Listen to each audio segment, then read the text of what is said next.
Right. We're in charge of ourselves. Ah. I'm fine with the lady, the same lady. Thank you. Unless there's something, I don't know. Nope, I think that's, So how are we gonna do this? You want somebody just to say we want to change it to 5%? yeah, unless that's in the draft. Yeah. Did you change, or is it changed to 5% in what you're presenting? Or do we need somebody?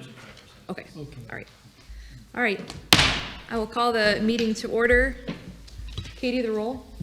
Helwig. Here. Holland. Here? Humphrey. Here. Genowine. Here. Lettler. Here. Price. Here. Ward. Here. Wilson. Here. Mayor Collier-Wise. Here, please join us for the Pledge of Allegiance. I pledge allegiance to the flag of the United States of America and to the republic for which it stands, one nation, under God, indivisible, with liberty and justice for all. Okay, we've got September 7th special meeting minutes and September 7th regular meeting minutes. Move approval. Second. Got a motion and a second. All those in favor, please signify by saying aye. Aye. Any opposed? Motion carries. Adoption of the agenda. Are there any changes? Okay. Move approval of the agenda. We've got a motion and a second. All those in favor, please signify by saying aye. Aye. Any opposed? The agenda is adopted. Visitors to be heard. When addressing the council, persons addressing the council shall use the microphone at the podium. Please raise your hand to be recognized. Go to the podium and state your name and address. For items not on the agenda, members of the public may speak under visitors to be heard on any topic not on the agenda. Remarks are limited to 5 minutes and no decision will be made at this time. For agenda items, public testimony will be taken at the beginning of each agenda item after the subject has been announced by the mayor and explained by staff. Any citizen who wishes may speak one time for 5 minutes on each agenda item. Public testimony will then be closed and the topic will be given to the governing body for possible action. At this point, only city council members and staff may discuss the current agenda item unless a council member moves to allow another person to speak and there's unanimous consent from the council. Questions from council members, however, may be directed to the staff or a member of the public through the presiding officer at any time. Is there anyone who would like to speak on an item not on the agenda? Please come up to the podium.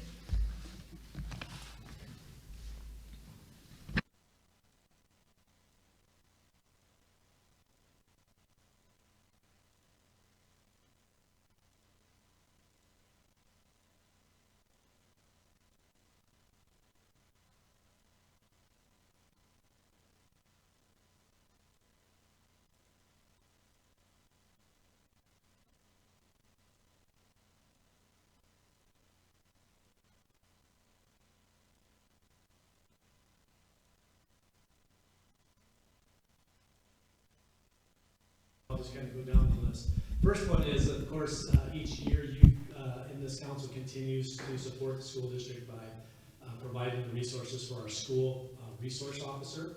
Officer Cole is our Vermillion Police Department rep that comes to our school, so we want to thank you for that continued support between the county and the city that allows us to have great protection and great resources within the building at all times, which we certainly appreciate. Also want to thank the council just in general and John and all the staff here at the city for many things that they partner up with us and help us with. Anything from hanging banners, you know, for some of our off of our utility poles that decorate around our schools, to helping with setting up and staging for the homecoming parade a week ago, for example. Weather was great, had a beautiful day for a parade, and without having a lot of help from the city to coordinate and help plan that and have permission from the council to do that, but as well as heading off corners and intersections and alleyways, it takes a lot of manpower from the city folks to come and help with that. And it truly makes a more safe environment for our parade, but and also just the fact that everybody loves a parade. So thank you for those things. We get a lot of help too from other staff members within the city, whether it's engineers or other department help from the Parks and Rec or whatever it might be. And one such thing is we're really working a lot with Jose and some others right now with our October 5th bond election. As you know, that we're planning to go forward with a new elementary school bond election, and that's coming up in October. And we've been able to utilize and visit with city officials to work on parking issues, traffic issues, concerns for flow through the neighborhood so that we'd be a good neighbor to those folks. And without the expertise of many of the folks in the city, we wouldn't be able to do some of those things. So all the extra help that we get, whether it's with parades or engineering services or Parks and Rec or just helping out is really appreciated. But I'd really like to say thank you for just a recent event. Last Thursday morning, we had a fire at the high school that most of you probably are aware of. That call came in at 6:34 in the morning, and we had a few of our cheerleaders and a few other folks in the building at the time. And of course, when those fire alarms went off, they did what they were trained to do, which was empty the facilities. But immediately I had contact with the fire department and the fire chief and so many first responders that showed up, whether they were policemen or city officials, or if it was the volunteer fire department, who immediately got in, took care of the small fire in our chemistry lab.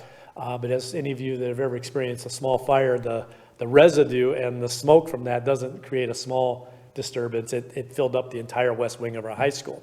So that will be a condition that we'll continue to work on at least the remainder of the week to try to mitigate that. But all in all, our processes, our procedures worked as intended, and we had great support from our local officials and people in this community to help get the fire taken care of and then get our kids back to a somewhat normal experience. Right now we're doing remote learning, likely the rest of the week, and then hopefully we'll be able to get everything cleaned up and back to its natural state so that we can have the kids back in the building next week. So that is our goal. So when I first came to talk about this, there was only a few things on this list, but they just continued to grow because of events in the last 5 days. So that's the way this community is, and we want to thank you for your support on that, and of course John and all the rest of the city employees for their help. So anything that I can answer for you or anything else?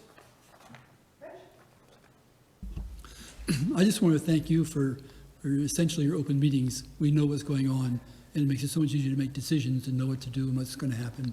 So thank you for keeping everybody informed. And the better you do that, the more likely your bond is going to pay Yeah, us. good. Thank you. Yeah, we've been trying very hard to be transparent and get as many facts out as we can. So thank you for that. Anything else? Well, thank you so Okay, much. thank you. Is there anyone else who wishes to speak to an item not on the agenda? Okay, we'll move on to public hearings. Our first item is a special daily malt beverage and wine license for the Old Lumber Company to provide malt beverages for the Department of Education's Legends of Dalzell event on Friday, October 1st, 2021, in the Dalzell Education Building on the University of South Dakota campus. Katie? The Old Lumber Company had submitted an application for a special daily malt beverage on the university campus. Due to the city ordinance being more restrictive than the state ordinance, OLC is not permitted to file for a special daily malt beverage license. The public hearing should be canceled. The USD education alumni elected to make this a free event along with complimentary alcohol. Therefore, that is under new business for a consumption but not sale of alcoholic beverage. Administration recommends the city council note that a public hearing is not needed as a special daily malt beverage and wine license can't be issued in this instance. Is there anyone who wishes to speak on this item? Okay, turning it to the council. I move to unvote. How should we state that motion? Should we table it? No. I would think just a note in the minutes that a public hearing was held, but the license couldn't be issued. I don't know if that would need to be in a form of a motion. I would just make note of it in the minutes at this point. You don't plan on taking any action on the motion, correct? Correct. Okay. So Katie, can you reflect in the minutes that we Yes. will, that a public hearing was not necessary? We will be handling it later on the agenda. Okay. Moving on to old business, our first item is second reading of ordinance 1439, the 2022 appropriations ordinance. And we will be voting on this using your machines, which might take some time, but I think Stone's got it all set up. But John. Okay, thank you. I'll be brief. For the public, the city council spent a lot of time over the last 2 months, a month and a half, I should say, probably, going through this budget, so I won't belabor all those things that you've discussed and worked through. I just want to note a couple things here that might be of interest, or that are notable things in our budget. One is that we are planning half of the American Recovery Plan Act funds to be received next year in the 2022 budget, so that does make an impact with regard to your general fund revenue. That's about $982,000 in about a $7 million general fund. So it's a pretty sizable amount there that would be reflected. Our sales tax revenues, we're planning a 3% increase in terms of what we'll receive based from our revised 2021 number, which is good news as this whole pandemic thing has gone along. We've learned a lot about that. For businesses and residents, there's no increase in electric rates that is included in next year's budget. We are looking at about a 2% water rate increase, and you'll have some additional discussion on that in the coming months. A 20-cent per month residential recycling collection fee increase to help that fund, which is kind of bare bones as it is, but just to help keep that fund where it's at. Wastewater treatment plant, or wastewater rates you'll discuss next spring if we monitor our winter usage and see if a change is needed. And then we'll have a storm sewer, the storm sewer increase that we've done for several years with regard to the permeability of properties and what that generates for the storm sewer fund. So I guess with that, I would thank the council for the time that they've spent on this over the last 6 to 8 weeks, and also our staff in terms of putting this together.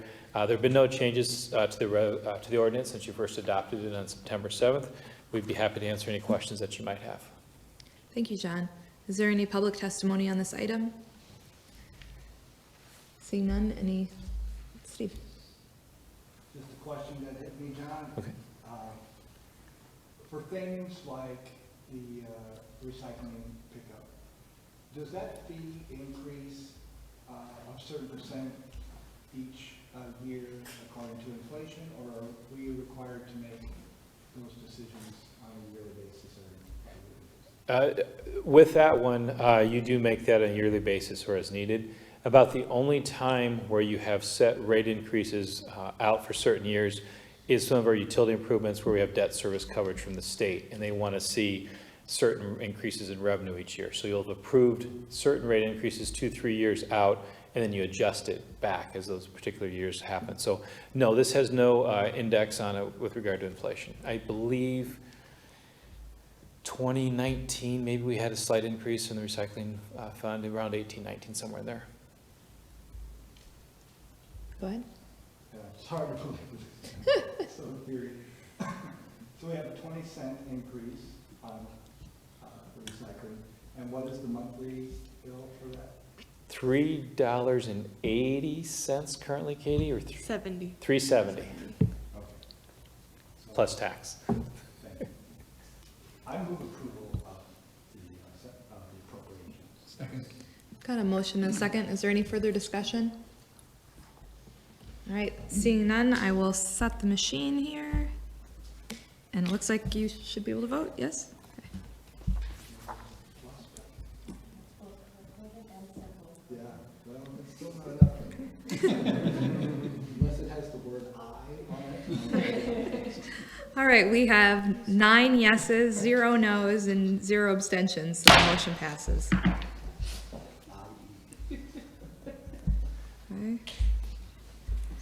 Going on to our next item, second reading of ordinance 1440, the 2021 revised appropriation ordinance. And John? Thank you. This is also something you do each year when you adopt the budget for the next year. You go back and revise the current year's budget for changes that you might have had or things that might experience along the way. We talked a little bit about those at your September 7th meeting, so again, I won't belabor those.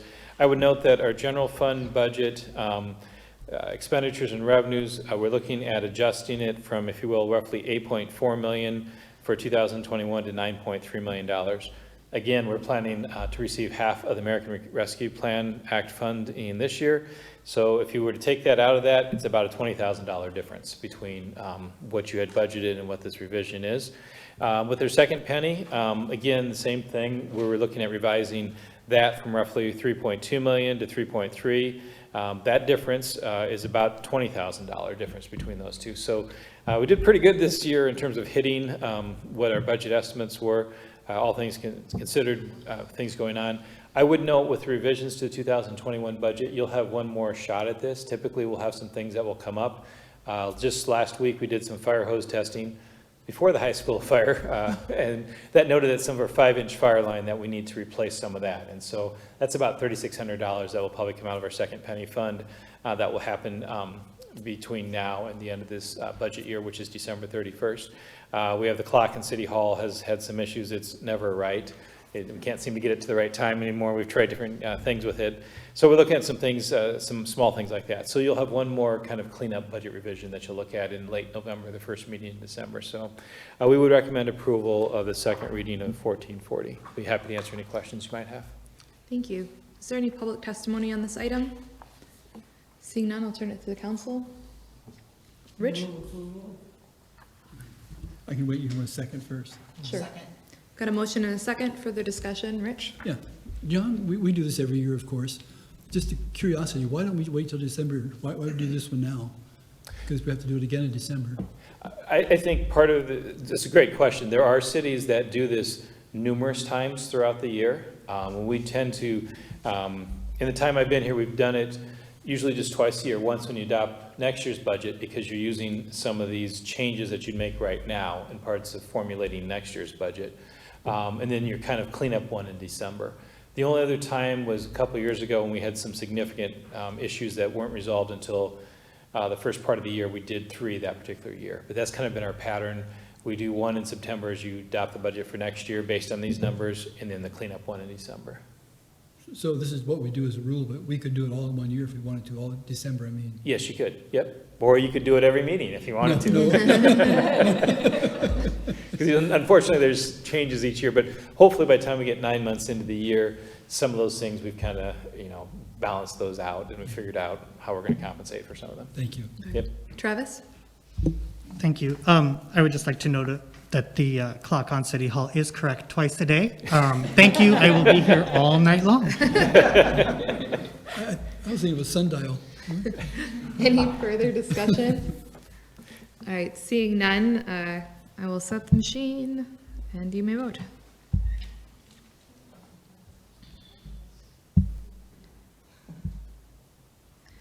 We have 9 yeses, 0 noes, and 0 abstentions, so the motion passes. Our next item is new business, permit for consumption but not the sale of alcoholic beverages for the last Thursday Farmers Market, sponsored by the Vermillion Area Farmers Market on Thursday, October 28th, 2021, from 3 p.m. to 7 p.m. at 515 High Street. And Katie? So Grace Freeman, on behalf of the Vermillion Area Farmers Market, has requested a permit for consumption, but not sale of alcohol, located at 515 High Street, which is the,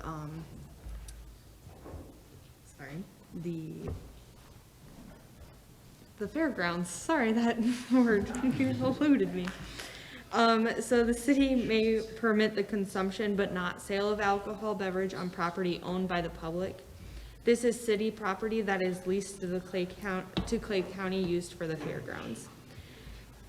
Administration recommends approval of this special permit to allow the consumption but not sale of alcoholic beverage on the last Thursday Farmers Market on Thursday, October 28th, 2021 from 3 to 7 p.m. at 515 High Street.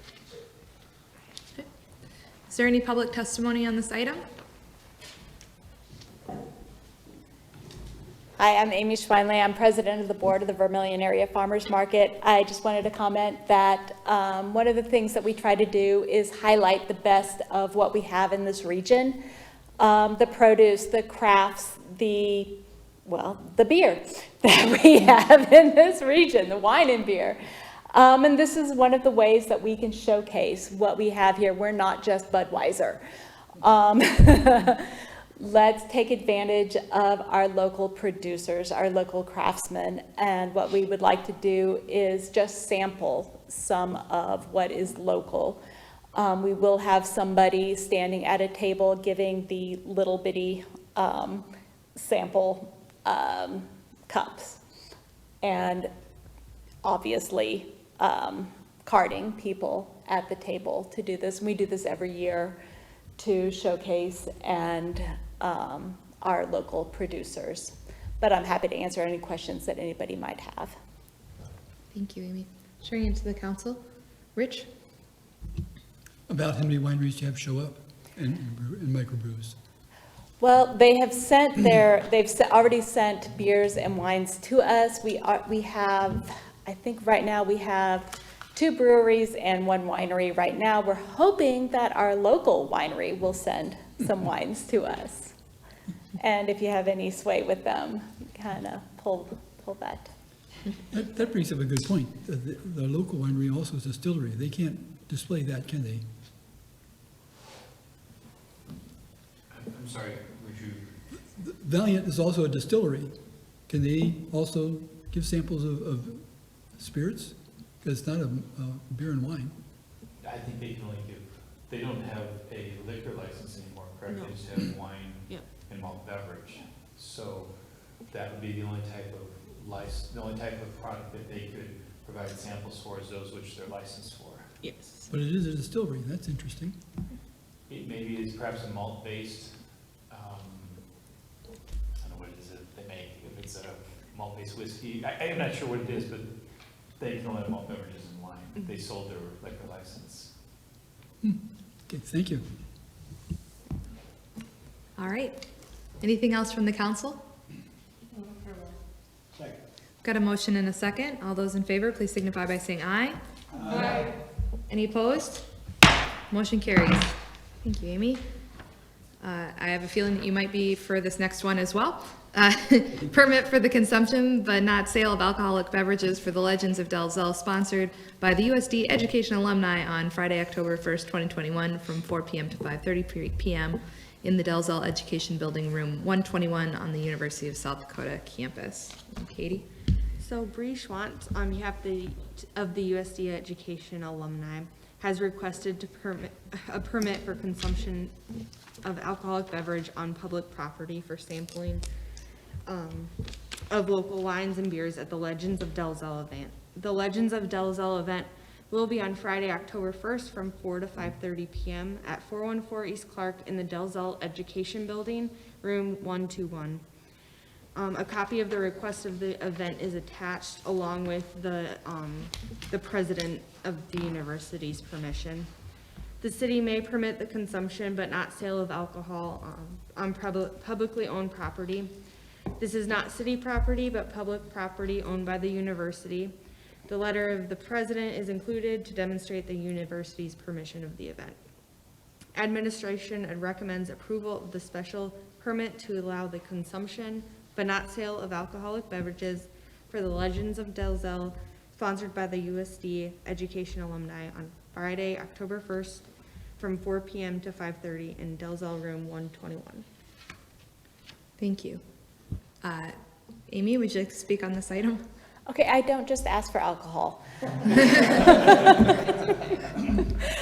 many of us do, I wear lots of hats. I'm also the Dean of the School of Education, and I realize I didn't give my address. I'm at 202 South Harvard. We, our alumni of the School of Education, are planning an event to honor the legends of the School of Education, the people who have contributed to the education in the School of Education. And this year they are honoring 2 of the legends. One is Mark Dalzell, who was the first dean of the School of Education, and Robert Wood, who is an emeritus professor of the school. As of right now, we do have about 65 people who have RSVP'd to the event, and of those people, all are faculty or alumni currently. There are no current students who have RSVP'd to the event. It is from 4 o'clock to 5:30 on that Friday afternoon. There are no other classes in the building at that time, And I do want to change it, the room is actually 112, not 121. I think they got superimposed, if that matters. Be good in case we're wandering the hallways of Dalzell. In case you're we'll end up in the right wandering the place. hallways and like there is no 121. It is 112, right. There's about 30 to 45 minutes at the beginning where our alumni can come and interact with each other and with the faculty, and then they will be seated with, and there's food at this time as well. And they'll be seated for the, oh my gosh, I'm losing events, and no, it is not age. I'm losing words. Be seated for the award ceremony where we will honor the families of both the Wood and the Dalzell family. And following that, there is another big alumni event at 5:30 over in the University Center that they will be invited to attend. So there is kind of a 5:30 cutoff at which they really kind of have to leave and go over to the University Center and get out of there. All right. Is there anyone else in the public who wishes to testify on this item? All right, turning it to We do have a council. bartender from Old Lumber Company as well. Okay. Got a motion and a second. Any further discussion? Seeing none, all those in favor, please signify by saying aye. Aye. Any opposed? Motion carries. Thank you. Our next item is first reading of ordinance 1441 to amend sections 112.24 and 112.25, Title 11, Business Regulations, Chapter 112, Alcoholic Beverages, to establish a malt beverage markup for convention center and municipal airport on-sale licenses. John? Seems like we have a little bit of a theme going here with these first couple items. So as you and the community will recall, back in 2015, we established a malt beverage markup for the community, with the proceeds from that going to the park improvements that we've been making over the last several years, and will continue. There's a general obligation bond that these receipts, as well as the Second Penny Fund, help to retire the debt service on that each year. There are some additional changes in 2017 at the state legislature around liquor licenses and the requirement to collect malt beverage markups there. The change that kind of brought this item about today was in 2018. There was, prior to that, a convention center liquor license, you had to have 100 rooms and seating for 400 plus people. That wasn't the case in our community, that we're probably going to have a hotel right now that has 100 plus rooms. In 2018, they did change that law, and for communities with population under 20,000, a convention center liquor license can be issued for a property with 40 rooms and seating for 150, which is much more manageable in our community. We have two of our hotel properties have 40 plus rooms, and one is just shy of 40 rooms. And so as we were looking at this, it's possible that we would have convention center liquor license that might come forward at some point in time in the future. The council, our policy has been to be fair to everybody, so make sure that everybody who is selling malt beverages collects the malt beverage markup. And so the proposal before you in this ordinance would apply a 5% malt beverage markup to convention center liquor licenses, and we threw in or added also municipal airport concessions. I don't foresee that we're going to have a need for a liquor license at our airport, and certainly as a landowner, you have the ability to include that in any sort of lease that would be collected, but we went ahead and proposed adding that to this language as well.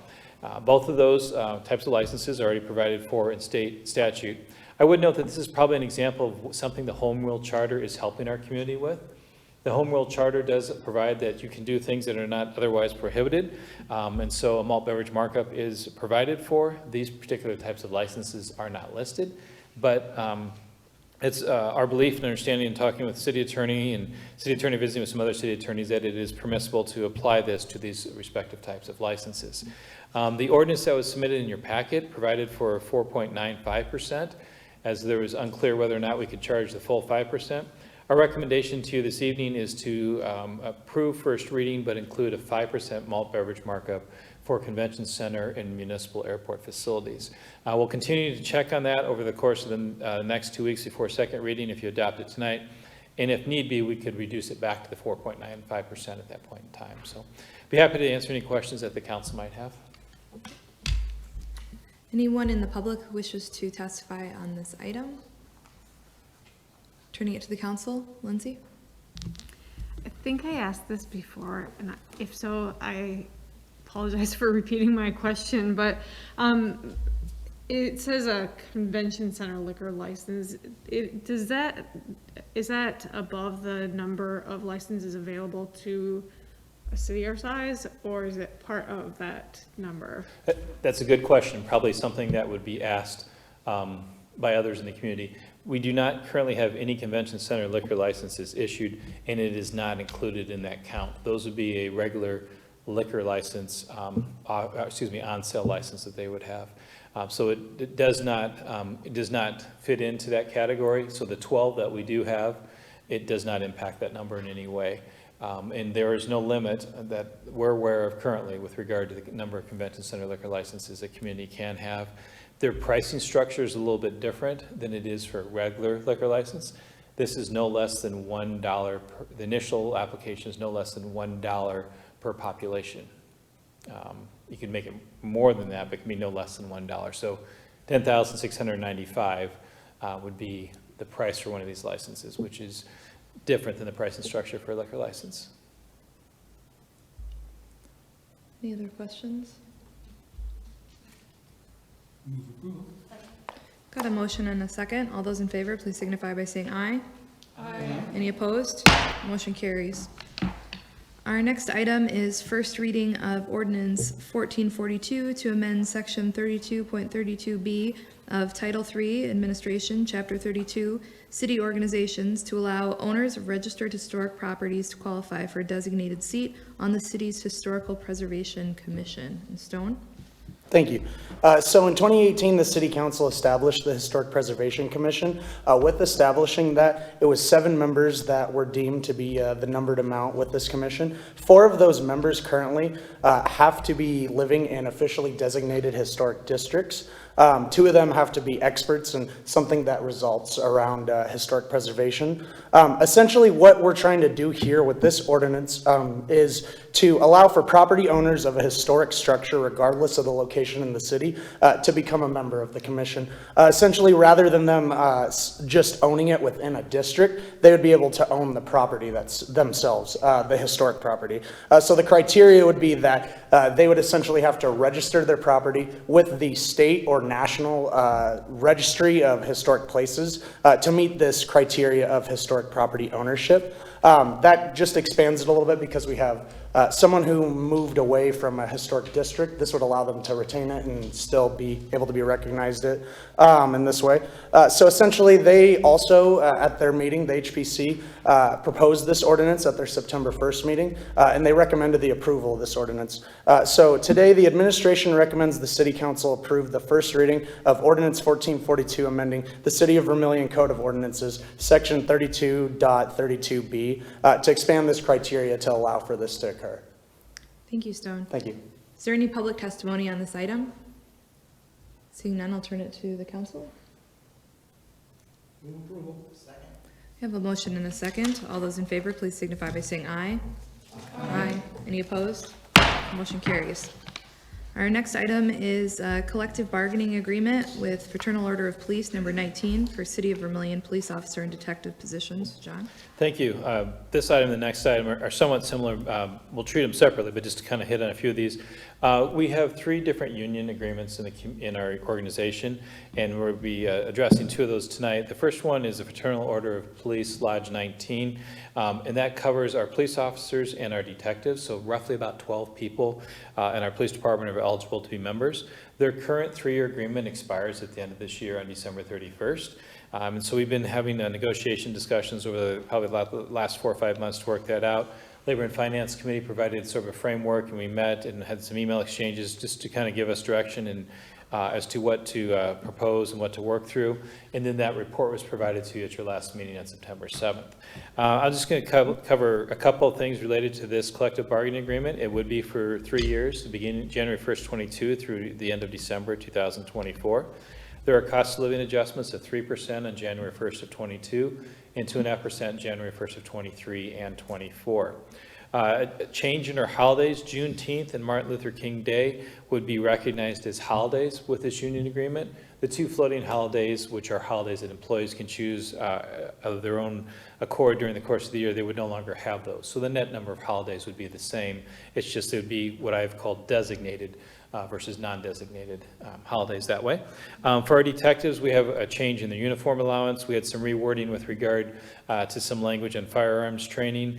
Also, our detectives, their on-call pay for the day is changing slightly.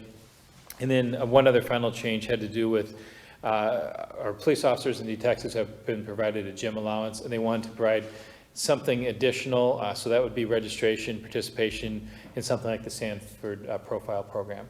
They could do one or the other during the course of a year. They could either do Sanford Profile or the gym membership. It's not both of those.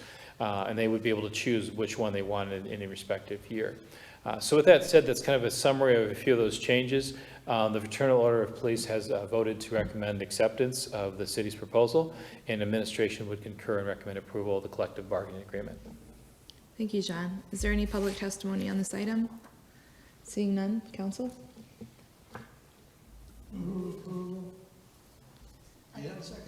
We've got a motion and a second. Any further discussion? Seeing none, all those in favor, please signify by saying aye. Aye. Any opposed? Motion carries. Next item is collective bargaining agreement with AFSCME for City of Vermillion Emergency Communications positions. John? Thank you. So we've also been having discussions. AFSCME represents both our general employees as well as our emergency communication staff. This agreement before you tonight is with our emergency communication staff members, 9 individuals that this agreement could potentially cover. Again, some very similar things. Their current 3-year agreement is expiring as the other one is. Labor and Finance Committee provided the framework to work through this. At your last meeting, you also had a recommendation on the proposal for this particular union agreement. A couple of changes also, I'll just cover real quick, fewer changes, but this agreement is also for 3 years, 2022, 2023, and 2024. It does provide the same cost of living adjustments, 3% on January 1st of 22, 2.5% on January 1st of 2023 and 2024. We've had some language changes in terms of titles that we needed to clean up, and their gym membership number is changing to be the $300 per year that we'd reimburse them for enrollment. So they have voted to accept the proposal from the city. Administration would concur with that recommendation and recommend approval of the collective bargaining agreement with AFSCME for our emergency communication staff. Thank you. Is there any public testimony on this item? Seeing none, council?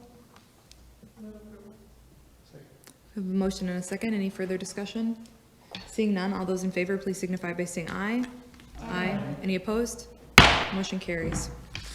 Our next item is request to close a section of the alley behind the Coyote Twin Theater on Saturday, October 2nd, 2021, from noon to 2 p.m. for the postponed dedication of the Vermillion Community Mural. Stone? Thank you. So the Vermillion Cultural Association has requested to close a section of the alley, essentially the part of the alley that runs from Elm to Center Street, on Saturday, October 2nd from 12 p.m. to 2 p.m. This is a postponement. Originally, they had scheduled it for Thursday, September 23rd at 4:30 p.m. to 7:30 p.m. Due to some conflicting scheduling, they are requesting now that it be Saturday, October 2nd, 2021 from 12 p.m. noon until 2 p.m. No departments or anyone has any concerns at this moment of closing that area or postponing it at that time. So essentially, the administration recommends that City Council approve the temporary closing of the alleyway between Elm and Center Street. Thank you, Stone. Is there any public testimony on this item? Seeing none, council? We have a motion and a second. All those in favor, please signify by saying aye. Aye. Any opposed? Motion carries. Next item is presentation of the 2020 audited annual comprehensive financial report. Katie? The 2020 unaudited annual report was presented to the City Council in March of 2021. Since then, Williams and Company has completed and submitted the final audit, which was presented at the Monday noon meeting. The Department of Legislative Audit has oversight all of the city's audits. A copy of the report has been submitted to their office as well. There is also a copy of their letter that was in the packet as well. The completed audit has been submitted to the legislative office, and printed copies of the annual report and electronic copies are available to anyone that would like a copy. Chad Redgner with the Williams and Company was present at the noon meeting this afternoon, and he presented the annual report to the council. As for financial consideration, this year, we did have additional testing and review of the pension balances and note disclosures, plus our single audit that we were required to do because we had over 750,000 of grants this year. So it was a total of 31,600 for this audit. Administration recommends the city council accept the audited comprehensive annual report for 2020. Thank you, Katie. Is there any public testimony on this item? Seeing none, council? We have a motion and a second. Any discussion? To approve. Is this an approve or accept? It'd be to accept. Okay. Move acceptance. A motion and a second to accept the audited financial report. All those in favor, please signify by saying aye. Aye. Any opposed? Motion carries. Our next item is first reading of ordinance 1443, adding sections 90.22 and to 90.26 to chapter 90, health and safety nuisances. John? Thank you. This is one a little bit more, I'll say, complex, or a little bit maybe tougher for us to wrap our hands around.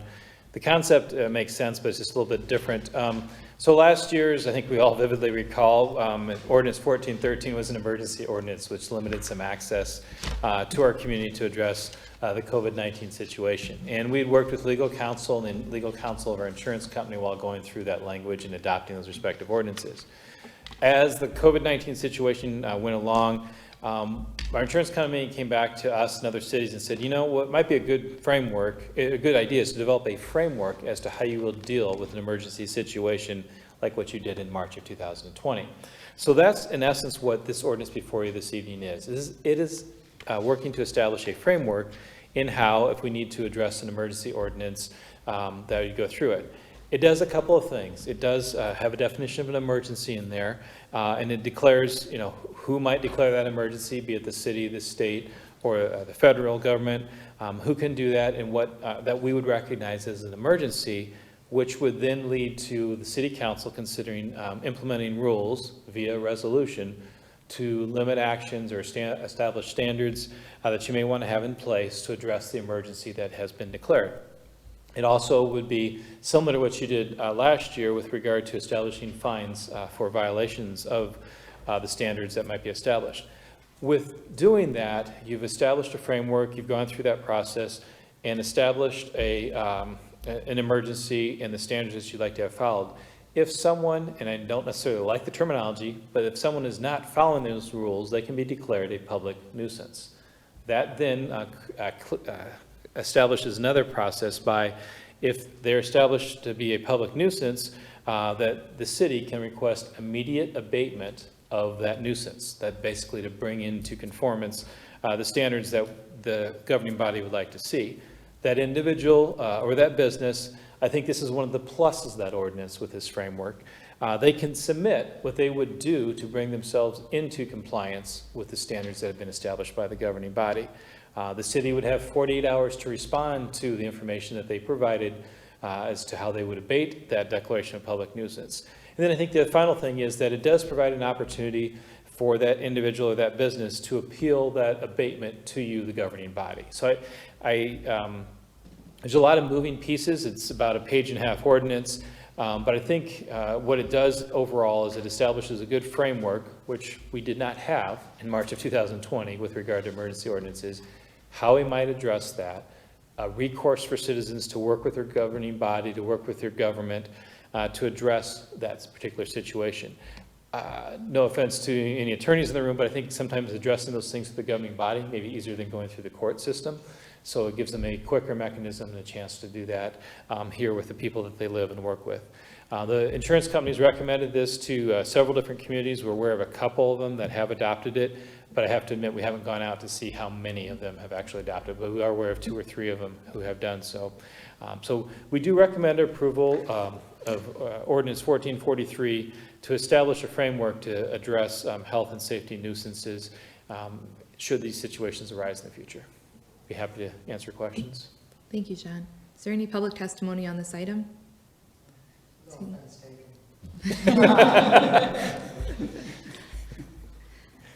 Turning it to the council. Any questions? Travis? Thank you. So if the ordinance would pass, it would provide kind of, like you said, the framework that would kick into gear if an emergency were declared. And then, but with this ordinance, right now, we're not considering any resolutions to go with it because the resolution in the future would be tailored to that type of emergency that we were under. So this is just providing us the overarching structure, but the resolutions are, in the future, would be the flexibility tailored to the individual emergency. Very well said. I think I'll let him present this if you adopt it tonight next time. No, you're absolutely right. That's what it is. It's, it would be for future issues. You know, if that should be something, you know, from a health issue to a tornado, whatever that particular emergency might be. So you're absolutely right. There are no resolutions in place right now or being considered. This is simply to establish that framework. Julia? Thank you. I think another point to add to about sort of why we're doing this is when we were on the Home Rule Study Committee, Travis and I were both on that committee, we did see a few of the Home Rule charters that included language about how to proceed with these types of events. And so there was emergency declaration language in those. However, it was recommended to us that it would be better if we had that as an ordinance as opposed to having it in the Home Rule charters. That's some more background. Another good point that the council present these. We appreciate your brevity, John. Any other discussion? Not yet. Second. A motion and a second. Any further discussion? Seeing none, all those in favor, please signify by saying aye. Aye. Any opposed? Motion carries.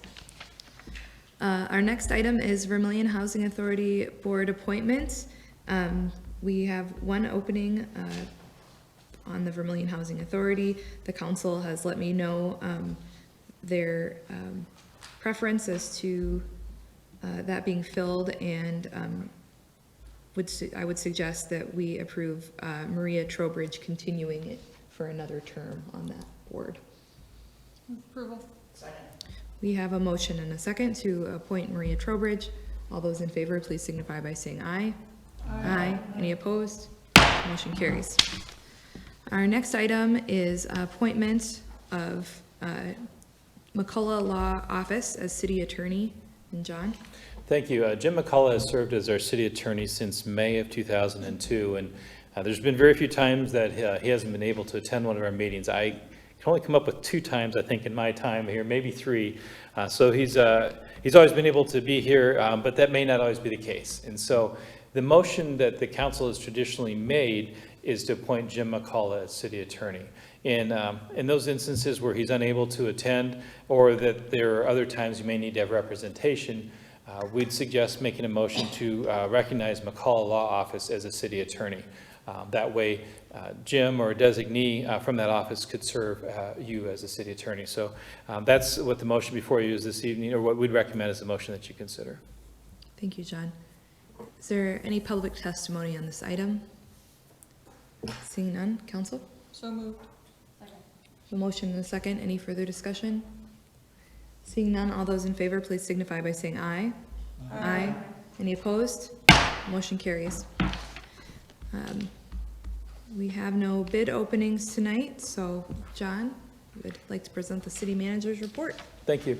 Just a couple of items. Our joint powers meeting was to be last week, and it has, last week.